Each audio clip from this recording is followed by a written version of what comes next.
Has it ever crossed your mind that why is it difficult for people to learn something from the scratch? Oftentimes, when people are learning a new skill or mastering a new talent, they are overwhelmed and confused. And with a new language as rich as English, it is very hard to pick a starting point. Whether you have applied for a job in a foreign country, have earned a scholarship, or you simply want to enjoy a holiday trip, you're going to go through the airports to get there. And you're going to get in a lot of trouble if you do not know the pertinent airport vocabulary. Hi everyone, this is Anna and you're watching In Between. In this video I've dotted all the I's and crossed all the T's regarding airport vocabulary. It is a comprehensive video encompassing all the sections of an air travel vocabulary. Don't go anywhere, watch till end and you're going to get the best of it. Also do not forget to subscribe the channel and hit the like button so that you can be updated for more. Now let's get straight into it.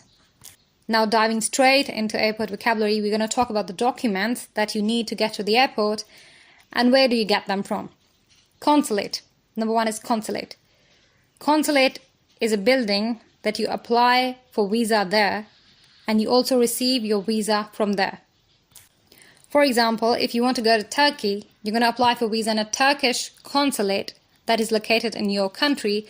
And if you're lucky enough to get the permission from Turkey, you will receive your visa from a Turkish consulate in your country. Now that takes us to our number second, that is a visa. So visa is basically an official permission from the host country that you want to get to. For example, that you applied for a visa at Turkish consulate, now you're granted the visa, right? It means that you are officially granted the permission to get into Turkey via the airlines by Turkish consulate. Okay, number three is passport. A passport is a book. It can be green, it can be red, it can be blue, depending upon the country that you want to get to. And what does this book contain? Well, your visa, that is an official permission to go to another country, is printed, verified, and it is stamped on one of the pages of the green or blue book that we call this passport. And you have to show your passport at the check-in desk when you check into the airport. Now we're going to talk about the main thing, the airport itself, the things that happen at the airport, and the things that you need to get on the plane finally. Okay, number one is airport terminal. So the building of the airport itself is called airport terminal in technical terms. So the airport building, it is the airport terminal. Okay, so the first thing that you do on the airport is you check in. Now the check-in can be used both as a verb and as a noun. For example, when you do check in or when you are checking in, it means that you are presenting yourself with your passport and identification at the check-in counter. And when it is used as a noun, it means that you can say that I was at a check-in counter or I was waiting in line at the check-in. Now the other thing is you can also check in online. So if you have checked in online, you do not have any need to go to the security or check-in counter at the airport. So second comes the security procedure. It means that the baggage or the luggage that you have taken with you is going to be scanned for security. Now what is a luggage? A luggage or a baggage is your suitcases or whatever bags that you take with you at the airport. Now baggage is of two types. The one that comprises the large suitcases, that is called the checked baggage. And the other is called the carry-on bags or the hand carry. Now the hand carry and the carry-on bags is the type of luggage that you are allowed to take with you on the aircraft. It can be a backpack, it can be a purse, it can be a handbag, but you can take it with you on the aircraft. Now after checking in, you have to go through security. So something about the ways that you are checked for security at the airport. Now how are you checked for security at the airport? There are three ways that your baggage is checked and you are also checked for security. Number one is a metal detector. A metal detector detects any metals that are present on your body, in your pockets, or in your luggage. Number two is a full body scanner. A full body scanner scans your whole body, as the name implies, and can also check your luggage or baggage. Number three is patting down. Patting down means that the security officers at the airport are going to pat down your whole body, means that they're going to search your whole body with their hands to see if you carry something suspicious or otherwise.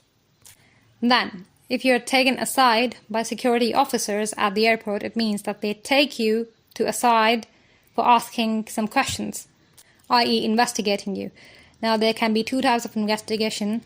It can be random. It means that they're going to ask you about random things. And it can be lax, means that it is not going to be very intense. They're going to ask you some random things, some here and there stuff, and you'll be allowed to go. Now, the last one in the security section is the securities pile.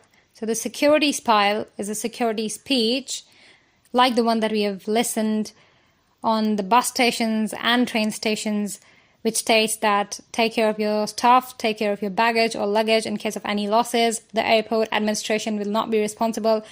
So that is the security pile, and you should listen to it. Now, after having the security section done, we are back to airport terminal again. Now, there are so many portions of the airport building. We're going to start from departure lounge. Now, departure lounge, as the name implies, is a lounge where you wait to get on your plane. Now you've checked in, you've passed through security, now you're waiting in the departure lounge to board your plane. Boarding the plane. Now, boarding the plane is a technical term that you use for entering the plane. So you do not say I entered the plane or I got on the plane. You say that I boarded the plane. Okay, the second one is the boarding gate. So the boarding gate is the gate that opens from within the departure lounge to the place where your plane is standing. So it is a gate that takes you towards your plane. Okay, the next one is self-service kiosk. So what is a self-service kiosk? It is a touchscreen computer, and as the name implies, it is a self-service, means that it will help you if you use it yourselves. And what does it do? It prints your boarding pass. Now, the fourth one is the boarding number or the booking number.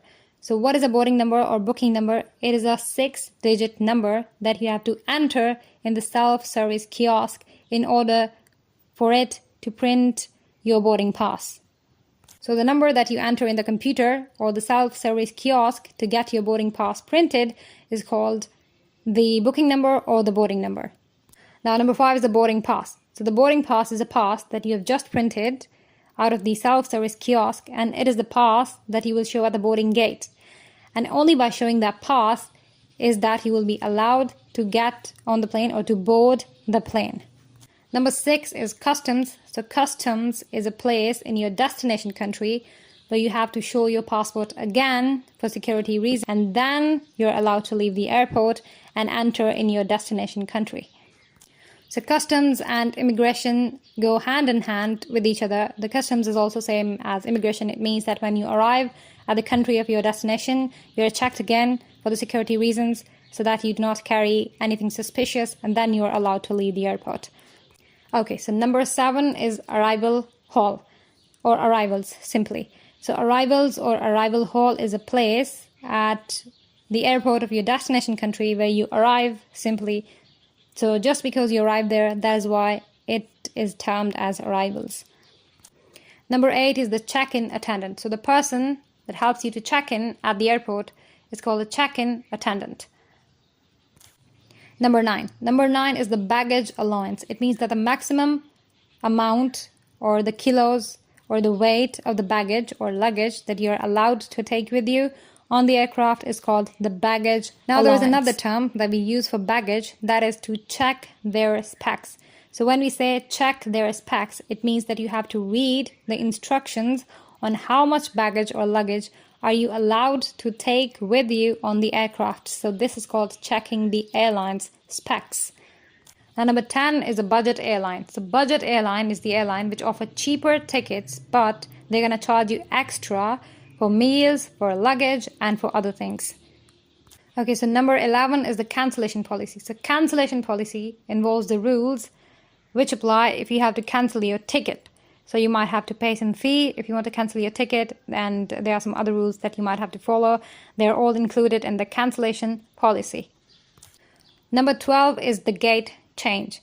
So what kind of gate is it? It is the boarding gate. So when you are at the airport, it might happen that the boarding gate that is assigned to you might get changed at the very last moment. So you have to pay attention. You have to pay attention to the signs and the announcements that are there at the airport when there is little time left in your departure. Okay, number 13 is code share. So code share is when there are two planes, there are two flights, but they are going towards the same destination. In that case, your ticket might show the name of some other airline other than the one that you assumed. So two flights share the same code, hence the name code share. Okay, number 14 is the standby. So what is a standby? As the name implies, it means that you have purchased a ticket, but your seat is not confirmed. So you have purchased a ticket with no confirmed seat, and instead you're looking for the seats that might be available on the plane. So getting a seat is by chance. You may get it, you may not get it. So that's why your ticket is standby. So number 15. Number 15 is on-site and off-site. If something is on the airport, if something is inside the airport, it is called on-site. If something is outside the airport, it is called off-site. So this is on-site and off-site. So number 17 is delayed. When you have a flight that is late from the given time, that is called a delayed flight. Suppose your plane was about to take off at 2 a.m., but now it is 4 a.m., so your flight is delayed. Number 18 is overbooked. So overbooked means when the seats available are less than the seats that you have booked. It means that people have booked so many seats that the original seats of the plane have gone deficient. There are more people, but there are less seats. So the next one is upgrade. So when you upgrade, it means that you want to improve the quality of your seat on the plane. For example, I want to upgrade my seat from economy class to first class. The next one is lost and found. So lost and found is a section or a place at the airport where if you have lost anything, for example, your luggage, your identification card, your passport, any of the things that you owned and you've lost it, you can report it there. And once they find it, they'll call you and you're going to get it from there. So this is the purpose of the lost and found section of the airport. So the next one and the last one in the section is called the last call. So the last call is the very last announcement that they keep on making for the missing person. So if you have purchased the ticket, you have paid the bill, you have checked in, you've had the boarding pass, and you are yet not on your plane, so they will keep on calling your name till the very last minute, till you board your plane or till the plane flies. Now we're going to talk about some facilities or amenities or services that are provided at the airport. Now there are three major services that are provided at the airport. So number one is priority boarding. So priority boarding is a service that is offered to you if you want to board the plane before all the other passengers. So say for example you have a lot of children and you will have trouble getting on the plane or boarding the plane, or you have a disabled person with you on the flight or a diseased person with you on the flight who cannot board the plane normally. Then in that case you can apply for priority boarding when you are booking your ticket. Now number two is lounge access. Now if you are a business class or first class passenger, there are some areas of the airport that only you can access. Now this is called lounge access, and these are mainly the luxurious areas where some luxury facilities are available, and what kind of facilities you're going to get in those lounges can vary from airport to airport, airline to airline. Number three is wheelchair access. So wheelchair access again is for the disabled people, amputated people, or the people who have any kind of disease who will have trouble getting on the plane. So you can also apply for wheelchair access when you're booking a ticket in advance. Now the priority boarding is not necessarily for the diseased people, but the wheelchair access is especially for the people who have some kind of ailment with them. Now coming to the number four. What is number four? Number four is a duty-free shop, the dream of every human being on the planet. So now what is a duty-free shop? As the name implies, it is the shop that is present at an international terminal and it sells goods without local taxes. Now something about the interior of the plane. Like the airport building is called airport terminal, similarly, the interior of the plane or inside of the plane is called cabin. And the airplane staff who assist you when you need them inside the airplane, meaning in the cabin, is called cabin crew. Now the next one is the main person of the plane, that is the captain of the plane. So the person who flies the plane is called the captain of the plane, and he's also the in charge of the plane, meaning that everybody on the plane has to listen to captain. Everybody has to follow the commands and orders of captain on the plane. The other one is co-pilot. So the person who assists the captain or the main pilot of the plane is called the co-pilot. Now the place where the pilot and co-pilot sit and control the whole plane is called cockpit. What is it called? It is cockpit.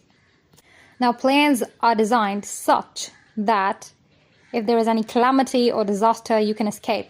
And where you can escape from, of course, there are portions in the plane that are called emergency exits. So in the case of emergency, that is the place where you will leave the plane. So the exit portion in the plane that is designed for passengers to escape in the case of accident is called the emergency exit in the airplane. Now the place where you sit in the plane is your seat. And seats are of two types. One is aisle seat, the other is window seat. Now window seat, as the name implies, is the seat by the window, and aisle seat, as the name implies, is seat by the aisle. Now if you're wondering what is an aisle, then the walking portion, the corridor-like portion where you can walk between two rows of seats in the plane is called aisle. So the space for mobility between two rows of seats in the plane is called aisle, and any seat by that space is called aisle seat. Now when you sit on your seat in the plane, you cannot keep your legs in the same position for a long time because you're going to get tired. So the space beneath the seat in front of you where you can extend your legs if you are tired or you just want to relax your legs, that space is called legroom. And the legroom varies, by the way, according to the classes of the flight. For example, it is more in first class than business class, and it is more in business class as compared to the economy class. Now the portion in the plane above your seat where you put your hand carry, your handbags that you took with you in the plane is called the overhead bin or overhead compartment. And it is above your seat where you're sitting in the plane. Now also above your seat is a button that is called flight attendant call button. Now the flight attendant call button is a button that you press when you are in need of any kind of assistance. For example, you might have to seek medical assistance, you might want to change your meal or to return your meal. In any case, you have to press the flight attendant call button and the flight attendant will come to you and listen to you. Now coming towards the security of the plane, there is a person called Air Marshal who travels incognito on the plane for security of the passengers. Now what does incognito means? It means that he travels without being recognized as a security official or officer because he dresses like a common man. So the air marshal is on the flight, but you cannot tell him apart from other people. That is what traveling incognito means. Now when you're on the plane and suddenly starts moving up and down, it means that there is turbulence in the flight that has scared you off. Now what is turbulence? It is the rough movement of the plane. It can be due to bad weather, it can be due to any kind of problem in the aircraft, but the plane is not moving smoothly. And if your plane is on a bumpy ride, it means that there is turbulence on the flight. Now regarding the cabin crew, there's one thing that I forgot to mention. The girl that serves you in the plane is called air hostess or stewardess, and she's also the part of cabin crew. Another term regarding the air journey is jet lagged. So jet lagged means feeling tired or fatigued due to long air journey. So being jet lagged is due to the difference in the time zones between the places that you departed from and the place that you are about to go to. So your sleep-awake cycle is disturbed, and that's why you feel jet lagged. Because your normal routine and the cycle of day and night is not the same when you're on the flight. Now when the plane leaves the ground and ascends in the air, it is called taking off, or we say the plane has taken off, means that it has left the ground and is up in the air, it has started flying. And when the plane comes back to the ground, which we say that plane is landing, so we say that the plane has touched down or its landing gear has touched down. Now what is a landing gear? A landing gear are the wheels of the plane which touch the ground when the plane lands. The next one is stopover or layover.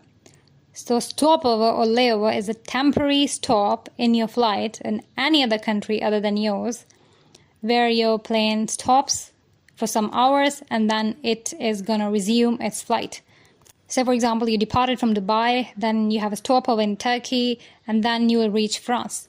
And sometimes at the stopover, you might have to change your plane. Now the next thing is, we have talked about it before, but it is a little bit different. Visa is the official permission that is granted to you by a country for you to get into that country. Now some countries have insane rules that they also require a separate visa. It means that you have to have another visa for the temporary stopover or layover in that country, and that visa is called transit visa. So the visa that you require for your stopover is called the transit visa.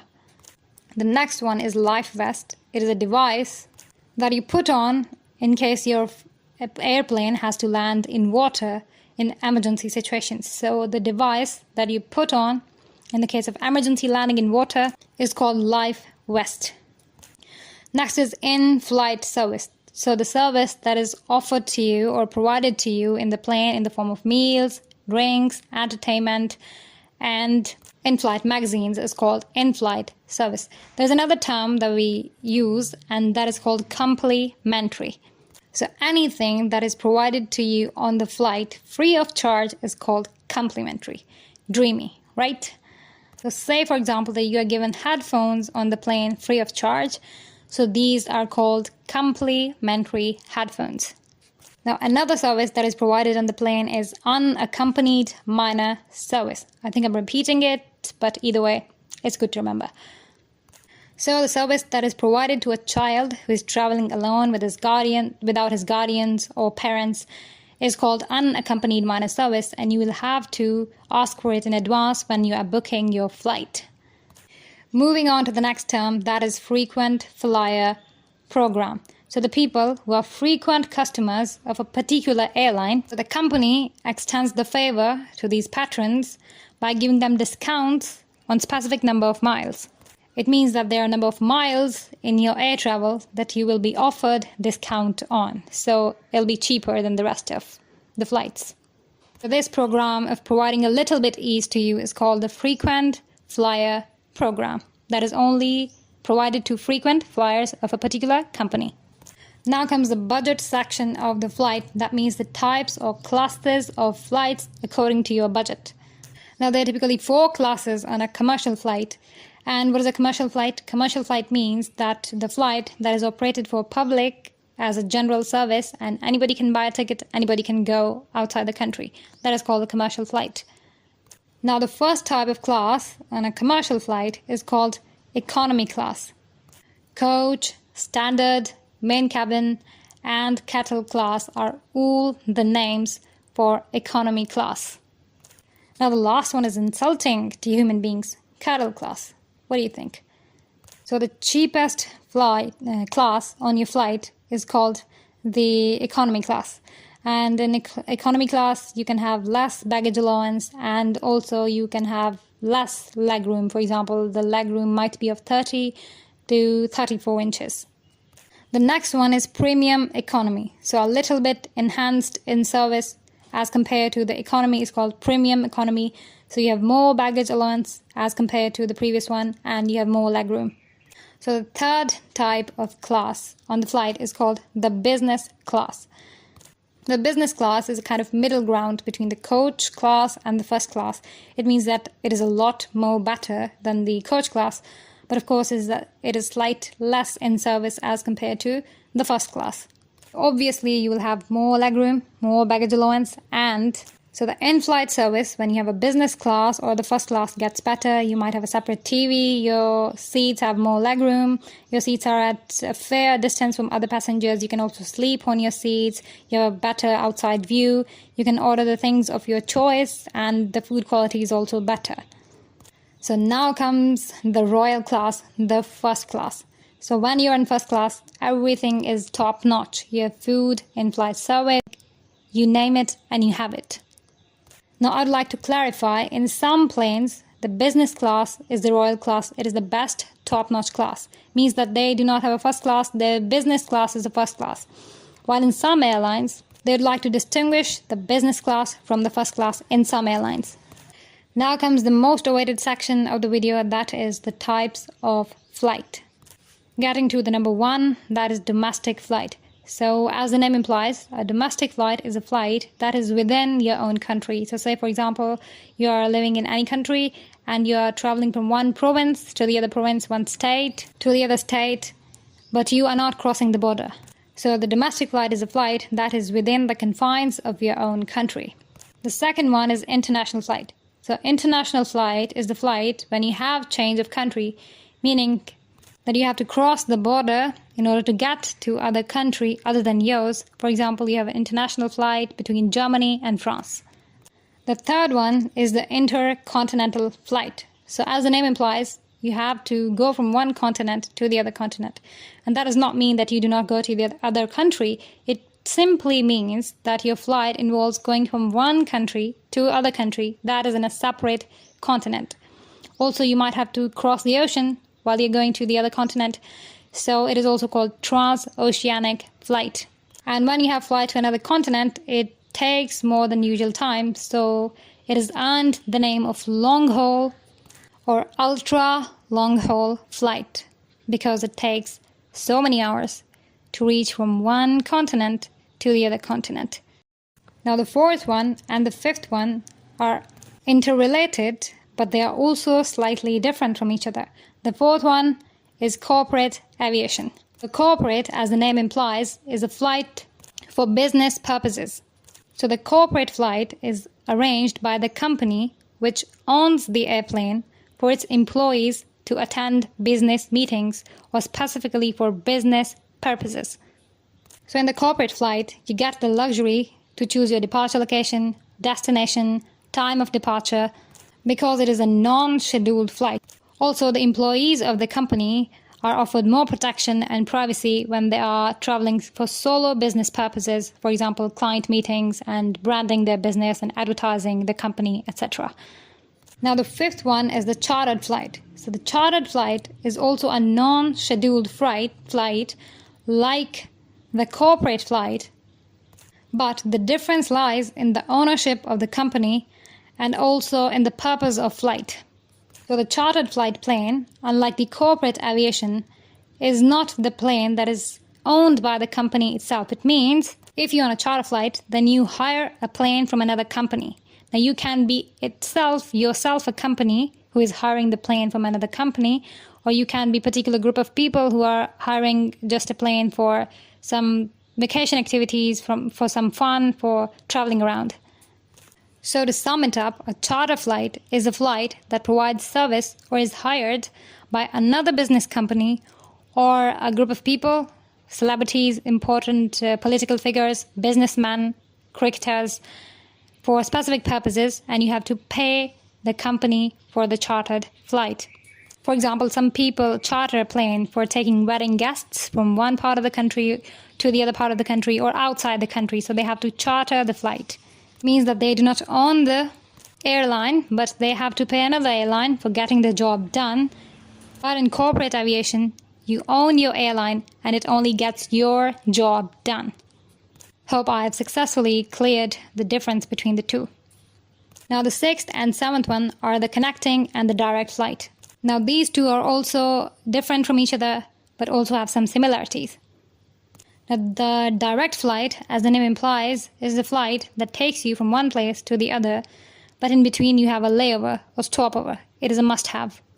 But what's not a must-have is that you do not have to change your airplane when you are on direct flight. Meaning that after the stopover or layover, you will board the same plane that you boarded before and you will reach your destination.